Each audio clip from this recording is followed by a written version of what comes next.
جو ہے بڑا مبارک مہینہ ہے، سال بھر کے مہینوں کا سردار خود نبی کریم صلی اللہ علیہ وسلم نے اس مہینے کا بہت اہتمام فرمایا، اور اس مہینے میں جو ہے روزہ ایک خاص فریضہ ہے۔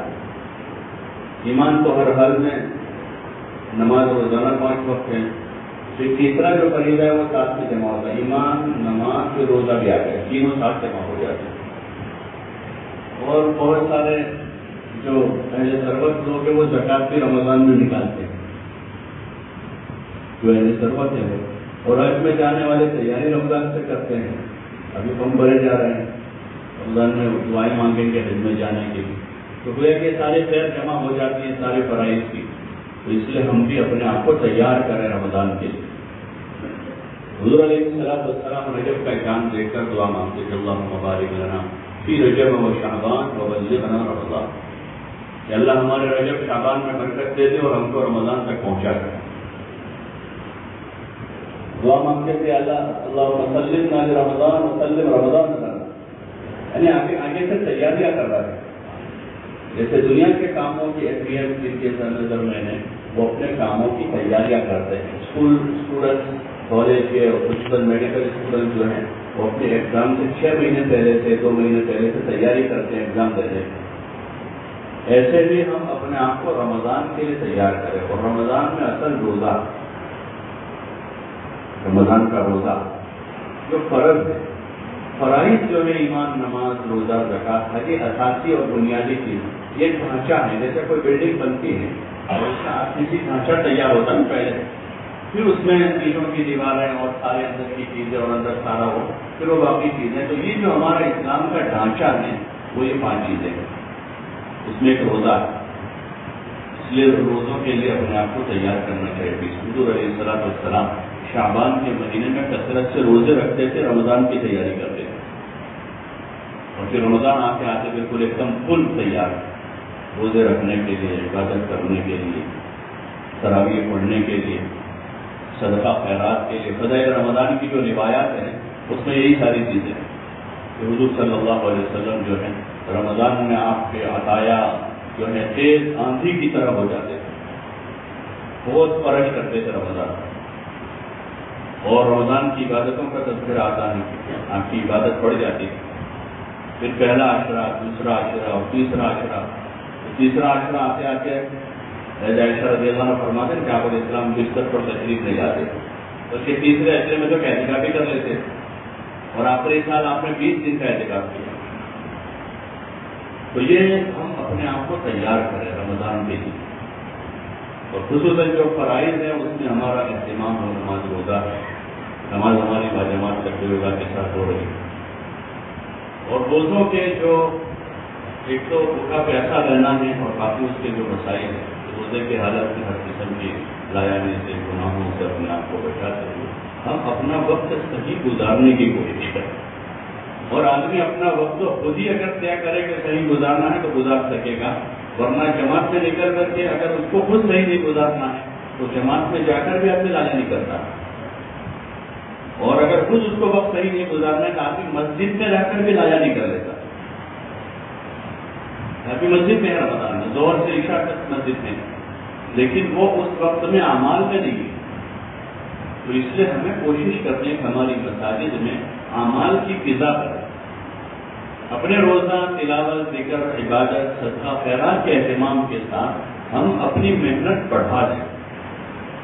حضور علیہ السلام نے اپنے ان تمام معمولات کے ساتھ جو ہے بدر کا موقع آیا تو آپ بدر میں تشریف لے گئے رمضان میں،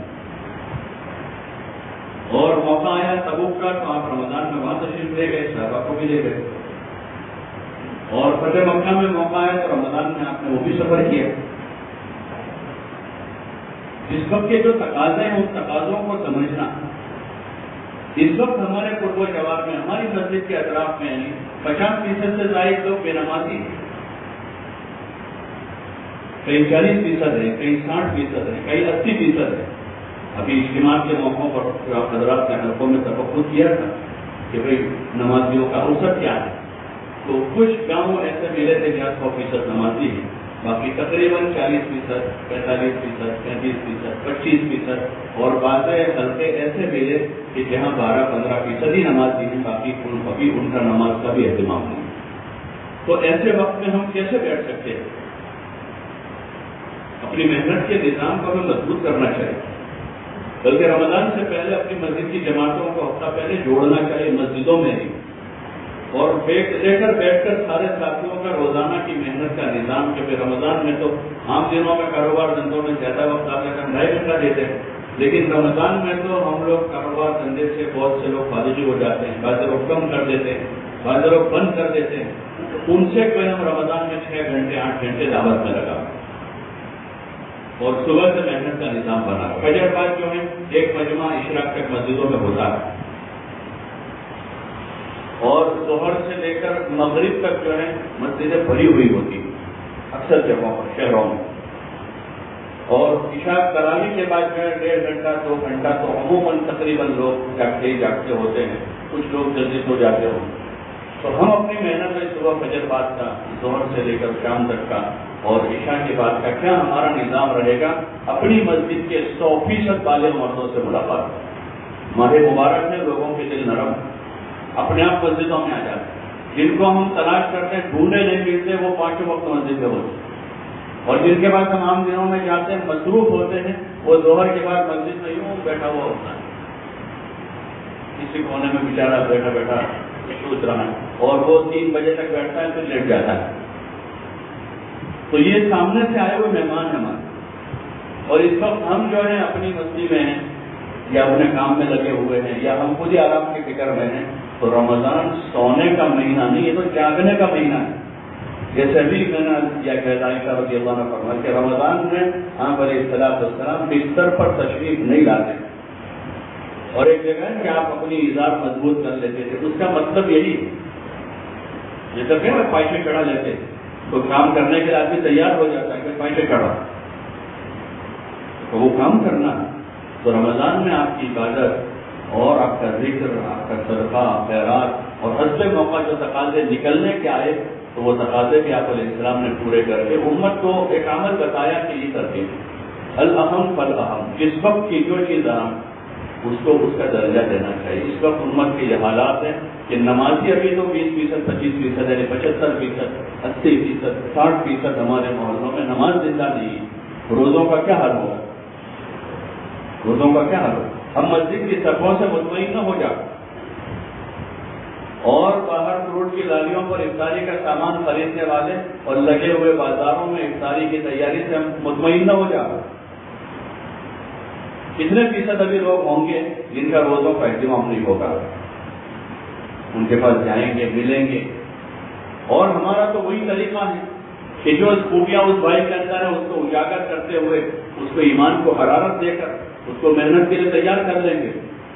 پھر وہ خود ہی تعلیم سنے گا, فضائل سنے گا, راہ خدا میں نکلے گا, اس کا ایمان بڑھے گا, اس کے اندر تقویٰ پیدا ہوگا, تو وہ اس گناہ کو چھوڑے گا, نیکی کی طرف آ جائے گا. یہی ہمارا طریقہ ہے. تو اس لیے اس کا مضبوط نظام بنا ہے مسجدوں میں, ہر مسجدار جماعت بحال ہے. صرف ضلع کے 10 ذمہ دار 10 دن لگا دے, یہ کام پورا نہیں ہوا ہے.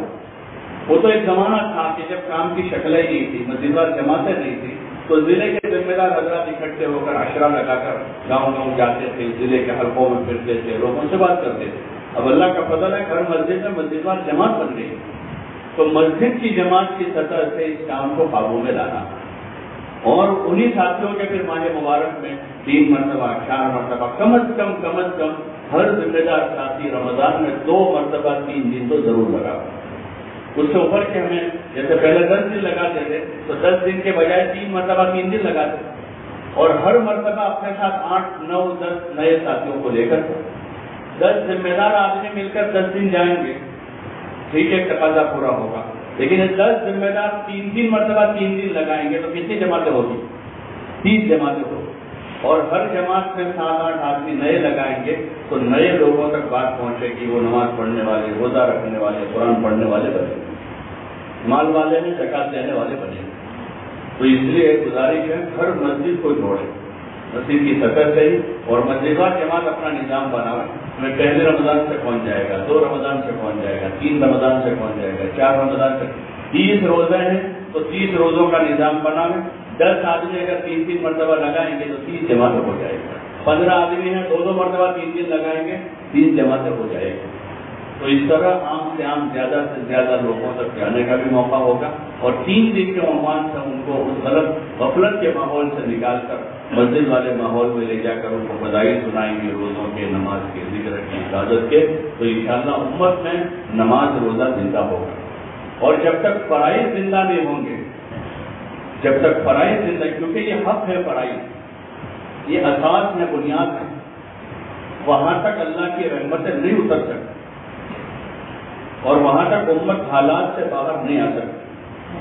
یہ تو اساس ہے, فرائض ہیں, چاہے کتنے نوافل وجود میں آ جائے اور دوسرے کتنے خیر کے کام ہو جائے, لیکن اساس جو ہے وہ تو فرائض ہے. نماز روزہ جو ہے فرائض ہے. زکات امت کا کتنا بڑا طبقہ ابھی وہ ہے کہ جس کی زکاتیں نہیں جا رہی, تو یہ رمضان میں اس کو وجود میں لانا. اور اسی لیے مساجد میں جو ہے فضائل رمضان اور فضائل قرآن, فضائل نماز کے ساتھ ساتھ فضائل صدقات کے وہ ابواب جس میں مال خرچ کرنے کی ترغیب, یہ اس وقت کی بنیادی یہ اہم تقاضا ہے کہ امت کو یہ سنایا جائے.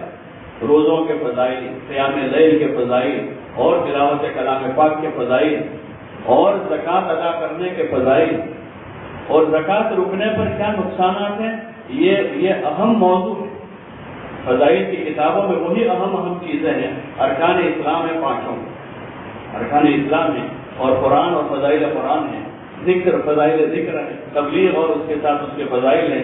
ایسے فضائل صدقات میں جو ہے فرض زکوٰۃ کے علاوہ نفل صدقات اور اس کے اور آخرت کی فکر اور اس لائن کے مضامین میں, اس سے جب گھنٹوں بھر اس کا سننا ہوگا تو قلوب اس کی طرف متوجہ ہو.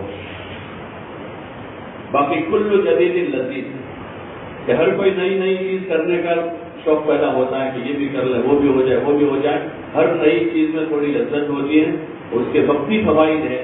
باقی جو یہ اساسی چیزیں ہیں کہ امت میں فرائض زندہ ہو, جو ہماری محنت کا بنیادی مقصد ہے, اس لیے ہم اس طرف متوجہ ہوں اور مسجد کی جماعتوں کو اس میں لگا دیں کہ گھر گھر جا کر جو ہے ایک ایک کو سمجھاویں. ایمان, نماز اور یہ ماہ مبارک ہیں تو روزوں کے فضائل بولیں, اور ایک ایک کو تیار کر کے 3 دن کی ترتیبیں بنا کر قرب و جوار میں ان کو لے جا کر ان کا ذہن بنا کر مان ان کے پاس ہے, زکاتیں فرض ہیں تو اس لائن کے فضائل کے جو ابواب ہیں سنائے جائیں. وہ سامنے سے پوچھے گا کہ میرے اوپر کتنی زکات آئی, میرے پاس کتنا مال ہے. تو اس لیے اس کی کوشش کریں سارے پورے صوبے کی مسجد کی حلقوں اپنے تنفیذ میں اس کو مضبوطی سے لیں, حلقوں کو ذمہ داری دیں, حلقے والے اپنی مسجدوں کو ذمہ داری دیں اور اس کا نظام بنا لیں. اور روزوں کی تعین کے ساتھ اپنا فروج کے تحت روزے کے 2-3 مرتبہ کا طے کریں. رہا مسئلہ تراویح کا, تراویح بہت بڑا عمل ہے رمضان کے مہینے. حضور علیہ السلام نے پڑھی, جو عمر رضی اللہ عنہ امت کو اس پر جمع کیا اور 20 رکعت کی تراویح باجماعت مسجد میں ادا کرنے کا اہتمام کیا. اور اس وقت سے لے کر ابھی تک تسلسل کے ساتھ یہ روایات امت میں چل رہی ہے. ہمیں بھی اس کا خوب اہتمام کرنا ہے, تراویح کا بھی, اور اپنے ساتھیوں کو بھی کروانا. لیکن یہ نہ ہو کہ تراویح کا ہم نے ایسا اپنی مرضی کا نظام بنایا ہے کہ اس کی وجہ سے ہم نے اگلے 10-15 دن کمپلیٹلی چھٹی کر ڈالی. 20 رکعت کی تراویح اور اس میں ایک قرآن کو ختم کرنا یہ سنت ہے. ایک قرآن ختم کرنا سنت ہے.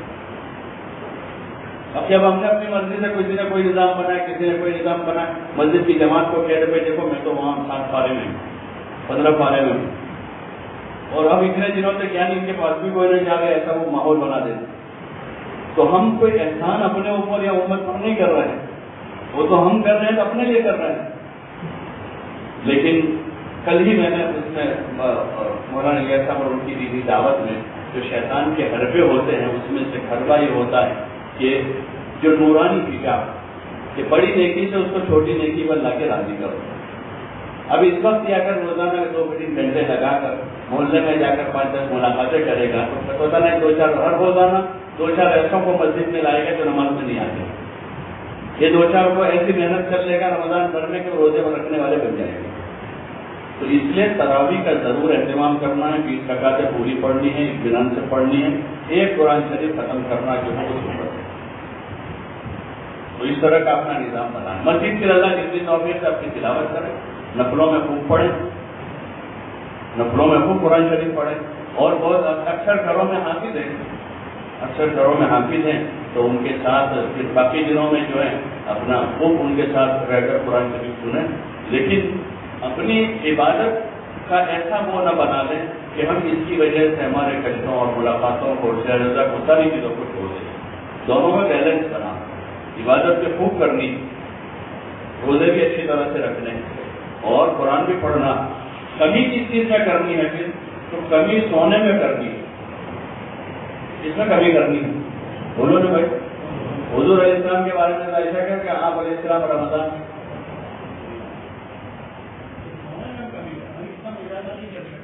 لیکن کم از کم کمی تو کر سکتے. ایسی عادت یہ ہے کہ آپ کے 2-3 گھنٹے سوتے ہیں اور پھر فجر سے لے کر زور تک سو رہے ہیں, تو کافی زیادہ ہے.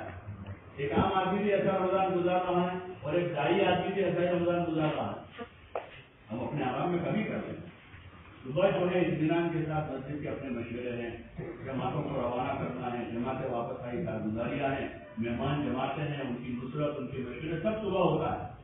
اب ہم نے ایسا ماحول بنا دیا ہے کہ فجر کے بعد کوئی بات نہ کرے ہم سے, اور مشورے کے بعد تو اب مسجد میں گویا کہ ٹھہرنا ہی مطلوب ہو گیا نہ بنا, بلکہ اطمینان کے ساتھ رمضان کے مہینے میں بھی ٹھہرے مسجد میں, اشراق پڑھے. اور موقع ہے ایک دو ملاقات کا, صبح صبح کو جو دروازے رکھتے ہیں مسجد میں ہوتے ہیں, وہ فارغ ہو کر جاتے ہیں تو دعا سلام ہو جاتے ہیں. جو مسجد والے کرتے ہیں ان کا کام ہوتا ہے. ہمارے یہاں عام مثلاً رمضان میں ماحول بن جاتا ہے کہ جتنی 3 دن کی جماعتیں ہیں وہ فجر کے فوراً بعد روانہ ہوتی ہیں, تو اس وقت مسجد میں وہ ماحول ہوتا ہے, جماعتیں بستر آ رہے ہیں, کوئی آ رہا ہے, کوئی جا رہا ہے, تو تلاوت والے بیٹھے ہیں, وہ فارغ ہو کر جا رہے ہیں, تو رک جاتے ہیں. روانگی کی بات اس وقت ہوتی ہے, اور اشراق تک اٹھنے والے رکتے ہیں, وہ اشراق بھی پڑھتے ہیں. ایک زمانہ تھا کہ سلام پھیرنے کے بعد مشکل پہ کوئی نظر آتا تھا. تو اس لیے رمضان کا ایسا قدم اپنے اوپر نہ لے کہ اس کی وجہ سے ہم سارا ہی سب کچھ چھوڑ دیں. ہاں, اپنے آرام میں کمی کریں. دوسرا, جو لایانی کی مجلسیں ہم لگاتے ہیں تراویح کے بعد اپنے گھر پر, چوکھٹ پر, یا مسجد کے باہر, یا ادھر ادھر, وہ اللہ کے لیے ختم کریں. تو اس میں بہت زیادہ وقت ضائع ہو جاتا ہے, بہت سارا وقت ہمارا برباد ہوتا ہے. دیکھو یہ جو طبقہ ہے ہمارا, یہ جو طبقہ ہے اپنی اپنی مسجدوں میں محنت کرنے والا, یہ مقتدا ہے, یہ طبقہ مقتدا ہے. اگر یہ طبقہ لایانی چھوڑ دے گا تو انشاءاللہ ایک بہت بڑا مجمع فوراً چھوڑ دے گا. یہ چوکوں پر, چوراہوں پر, پان کی دکانوں پر, چائے کی ہوٹلوں پر, اور ٹھنڈے کی جو گرم کی جو داریاں ہیں وہاں پر عشاء کے بعد 2-3 آدمی مل کر وہاں کھڑے 1 گھنٹہ, 1.5 گھنٹہ, 2 گھنٹہ, یہ ساری لایانی, ساری لایانی. اس لیے کوشش کریں کہ یہ وقت ہماری عبادت میں گزاریں. بھائی تراویح کے بعد مزید آدھا گھنٹہ عبادت کر لیں. چائے کا تقاضا ہے, عموماً گھروں میں بن جاتی ہے, باہر گاڑی پر جانے کی بھی ضرورت نہیں ہے. پھر بھی اگر کسی کو مجبوریاں نہیں بن پاتی ہے تو کسی جگہ گھر میں یا مسجد کے کسی کونے میں منگوا کر پی لی. ایک زمانہ تھا کہ تبلیغ, میں نے خود اس کو دیکھا, بچپن میں دیکھتی لوگ کیوں ہوٹل میں نہیں جاتے, تو پھر وہ کہتے تھے کہ تبلیغ والے جو ہوٹل میں بیٹھ کر چائے نہیں پیتے, یعنی ان کے ساتھ ہوتے تھے. تو کہیں آتے جاتے بازار میں کہیں تو مشورہ کر کے چائے پینے کہاں پئیں گے, تو چلو وہاں جاتے ہیں, وہاں سے منگواتے. تو مسجد کے کونے میں بیٹھ کر باہر سے چائے منگوا کر پیتے. تو اس وقت یہ ذہن نہیں جاتے یہ لوگ کیوں ہوٹل میں نہیں جاتے ہیں, تو پھر وہ کہتے ہیں کہ جو جماعت میں لگتے ہیں وہ ہوٹل میں بیٹھ کر چائے نہیں پیتے. اتنا اہتمام کرتے تھے, اپنا آپ کو بچاتے. تو اس سے ضرورت ہے, اب تو ایک ایسی فضا بن گئی کہ کیا نیا کیا پرانا. اور آئس کریم کے دکان پر بیٹھا آرام سے ہنسی مذاق ہو رہی, آدھا گھنٹہ ہو گیا پونا, اور سب لوگ تماشا دیکھ رہے ہیں ان کا. پان کے گلوں پر ہیں, ایک پان کھانے کے لیے 3 گئے, پان کھانے والا تو ایک ہی تھا, ملاقات میں جاتے جاتے تینوں رک گئے وہاں. تو اس لیے یہ چیزیں ہیں. مولانا الیاس صاحب رحمۃ اللہ علیہ اپنے زمانے میں جب لایانی کے اتنے اسباب نہیں تھے تو اس وقت جماعتوں کو اور کام کرنے والوں کو لایانی سے بچنے کی تاکید کرتے تھے, ورنہ ہماری ساری محنتیں جو ہیں لایانی کے راستے سے ضائع ہو جاتی. دوسرا کیا ہوتا ہے کہ محنت کرنے والوں کا جو عوام پر اور مجمع پر اثر ہونا چاہیے وہ نہیں ہوتا, کیونکہ وہ انہیں کے ساتھ وہاں بیٹھ کر چائے پی رہے ہیں, انہیں کے ساتھ بیٹھ کر وہاں گپے مار رہے ہیں.